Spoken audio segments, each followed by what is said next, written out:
Hola, somos la familia Morales Peralta y nos corresponde el resumen del capítulo 5 del libro El Discurso Maestro de Jesucristo, el cual lleva por título El Padre Nuestro.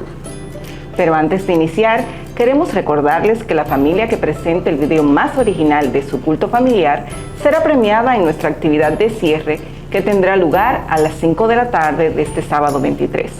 No lo olviden, tienen hasta el mediodía de dicho sábado para hacernos llegar sus videos. Ahora les dejo con mi esposo para dar inicio formal a nuestro resumen de hoy. Ustedes oren de esta manera. Nuestro Salvador dio 2 veces el Padre Nuestro. La primera vez a la multitud en el Sermón del Monte y la segunda, algunos meses más tarde, a los discípulos solos. Estos habían estado alejados por un corto tiempo de su Señor y al volver lo encontraron absorto en comunión con Dios. Como si no percibiese la presencia de ellos, Él continuó orando en voz alta. El rostro del Salvador brillaba con un resplandor celestial. Parecía estar en la misma presencia del invisible, y había un poder viviente en sus palabras, como de alguien que habla con el mismo Dios. Como sabemos, Jesús a menudo pasaba sus días sirviendo a las multitudes. A veces estaba exhausto, pero ¿qué notaban los discípulos en Jesús después de sus horas de oración? ¿Qué más notaron los discípulos? El corazón de los atentos discípulos quedó profundamente conmovido. Ellos habían notado cuán a menudo Él dedicaba largas horas en soledad a la comunión con su Padre. Pasaba los días ministrando a las multitudes que se aglomeraban en derredor de Él y revelando los falaces sofismas de los rabinos. Y esa labor incesante a menudo lo dejaba tan exhausto que su madre y sus hermanos, y aún sus discípulos, temían que perdiera la vida. Pero cuando regresaba de las horas de oración con que clausuraba el día de labor, notaban la expresión de paz en su rostro y la sensación de refrigerio que parecía irradiar su presencia. De las horas pasadas con Dios, salía mañana tras mañana para traer a la luz del cielo a los hombres. Los discípulos habían llegado a relacionar sus horas de oración con el poder de sus palabras y sus obras. Y ahora, mientras escuchaban sus súplicas, sus corazones se llenaron de reverencia y humildad. Cuando Jesús cesó de orar, estos exclamaron con una profunda convicción de su inmensa necesidad: Señor, enséñanos a orar. Jesús, sin dudar un segundo, les dijo: cuando oréis, decid, Padre nuestro. Un Padre terrenal hará todo lo posible para rescatar a su Hijo, para salvarlo, y lo ama incondicionalmente. ¿Qué ha hecho y está haciendo Dios por sus hijos en la tierra? ¿Cuál es el motivo que nos lleva a tener placer en reconocer y honrar nuestra relación con el Padre y los miembros de nuestra familia? En primer lugar, el Dios infinito nos da el privilegio de acercarnos a Él mediante el nombre de Padre. Entiendan todo lo que esto implica. Ningún padre terrenal jamás suplicó tan fervientemente a un hijo errante como el Dios que le suplica lo hace con los transgresores. Ningún amante interés humano siguió al impenitente con tantas tiernas invitaciones. En segundo lugar, Dios mora en cada domicilio, oye cada palabra que se pronuncia, escucha toda oración que se eleva, siente los pesares y los desengaños de cada alma. Ve el trato que recibe cada padre, madre, hermana, amigo y vecino. Se interesa en nuestros artículos de primera necesidad y su amor y misericordia y gracia fluyen continuamente para satisfacer nuestras necesidades. Por último, ¿qué mayor placer hay en que si llamamos a Dios como nuestro Padre, nos reconocemos como hijos suyos, para ser guiados por su sabiduría y para serle obedientes en todas las cosas, sabiendo que su amor es inmutable y aceptaremos su plan para nuestra vida? Como hijos de Dios, consideraremos como objeto de nuestro mayor interés nuestro honor, nuestro carácter, nuestras familias y nuestras obras. Nuestro gozo consistirá en reconocer y honrar nuestra relación con nuestro Padre y con todo miembro de su familia. Ahora, yo me pregunto, ¿qué significa y qué tanto abarca la petición que encontramos en Mateo 6:10? Hágase tu voluntad así como en el cielo, como también en la tierra.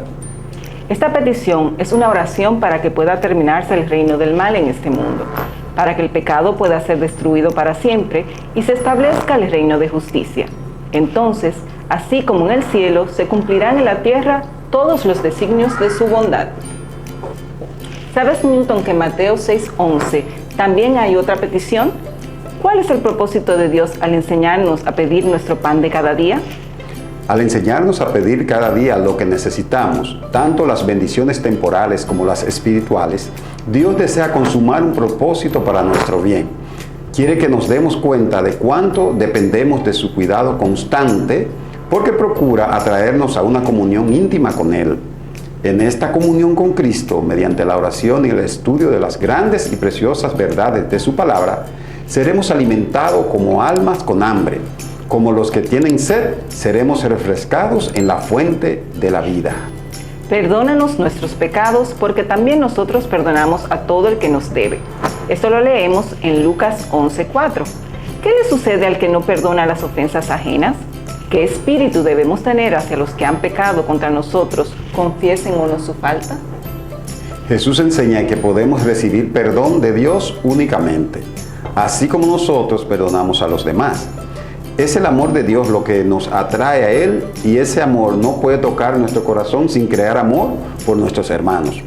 Después de terminar el Padre Nuestro, Jesús añadió: porque si perdonáis a los hombres sus ofensas, os perdonará también a vosotros vuestro Padre Celestial. Mas si no perdonáis a los hombres sus ofensas, tampoco vuestro Padre no os perdonará vuestras ofensas. El que no perdona suprime el único conducto verdadero mediante el cual puede recibir misericordia de Dios.